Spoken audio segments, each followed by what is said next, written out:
Estamos en el Tecnológico de Monterrey, Campus Irapuato, es la de siempre, lo que siempre digo, y nosotros somos el equipo de los abuelos.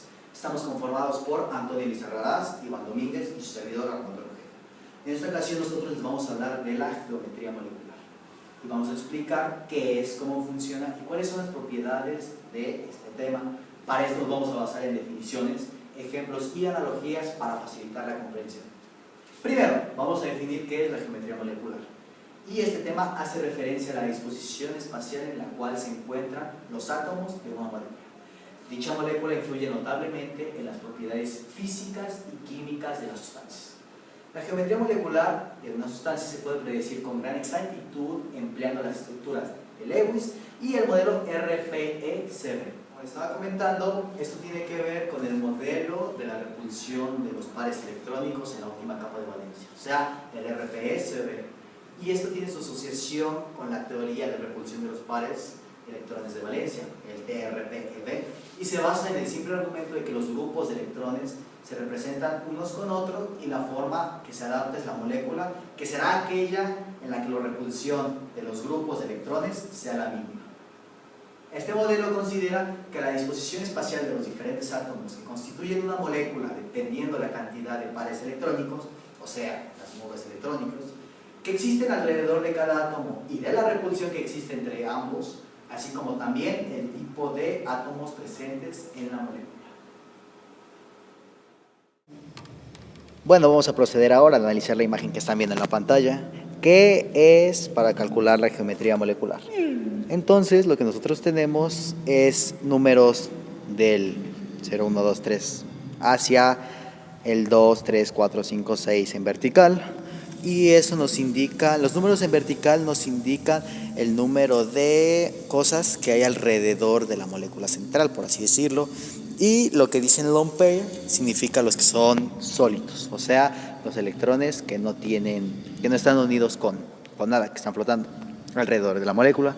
Entonces, lo que nosotros podemos calcular con esto es encontrar el ángulo de inclinación para saber si la molécula es polar o no, cómo van a ir determinados los enlaces hacia qué partes y cómo nosotros lo podemos entender para darle la forma que necesita, ya sea lineal, trigonal plana, angular, pirámide cuadrangular y tetraédrica, etcétera, etcétera, etcétera. Todo esto va determinado en función hacia las geometrías moleculares correspondientes. Pasamos entonces a lo que es la analogía. En este caso vamos a explicar este modelo de repulsión de una manera más sencilla y sin tantas definiciones. Entonces, si pensamos en imanes con cargas iguales, en este caso serían cargas negativas. Si intentamos mantenerlos juntos, resultaría imposible debido a que ser las cargas iguales, estas se repelen. Por eso mismo pasa en las moléculas. Los electrones deben estar separados a cierta distancia, porque si no, este fenómeno no se puede completar. Bueno, en este cuaderno lo que nosotros vamos a utilizar como ejemplo, como analogía, va a ser la molécula del agua, o sea, 2 átomos de hidrógeno con 1 de oxígeno. Y lo que podemos apreciar ahorita es, bueno, ya teniendo que son 2 hidrógenos y 1 oxígeno, vamos a calcular el número de elementos que tenemos en total, o sea, 2 más 1, que esta vez va a ser 3. Ahorita que se vaya desarrollando el video van a poder observar la representación gráfica. Entonces, lo que nosotros tenemos son los 3 elementos y lo ponemos en un apartado. Ahora bien, vamos a multiplicar el número de elementos de un mismo tipo por el número de electrones de valencia que tienen. En este caso tenemos 2 hidrógenos que va a multiplicar a 1 porque hidrógeno está en el grupo 1 y tiene un electrón de valencia. Mismo caso con el oxígeno, entonces tenemos un oxígeno, lo vamos a multiplicar por un 6, que son obviamente lo que ya tenemos, que está en el grupo 6, y ya tenemos los 6. Entonces vamos a sumar esos 2 más 6 y nos va a dar los 8 electrones totales que nosotros tenemos. Fuera de eso, vamos a encontrar cuántos son los que necesitamos.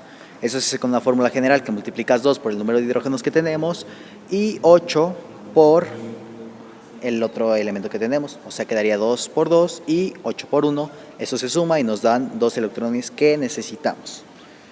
Lo que vamos a hacer a continuación es, ya teniendo los que necesitamos, se los vamos a restar a los que tenemos, que son 12 menos 8, y nos van a dar 4, que son los que tenemos que compartir. Y finalmente son los que ya tenemos, que son los 8 menos los 4 que son que compartir, y tenemos 4 libres. A continuación vamos a desarrollar la molécula, de cómo debe de quedar la representación gráfica. Posteriormente nos vamos a ir a la tabla y vamos a inferir que si tenemos 4 cosas alrededor de la molécula de oxígeno y ningún par solo, y 2 pares solos, perdón, vamos a encontrar que la geometría molecular de esta figura es angular. Por lo tanto, la suma de los vectores hacia donde jala la electronegatividad, que es hacia el hidrógeno, vamos a saber que es polar. Gracias.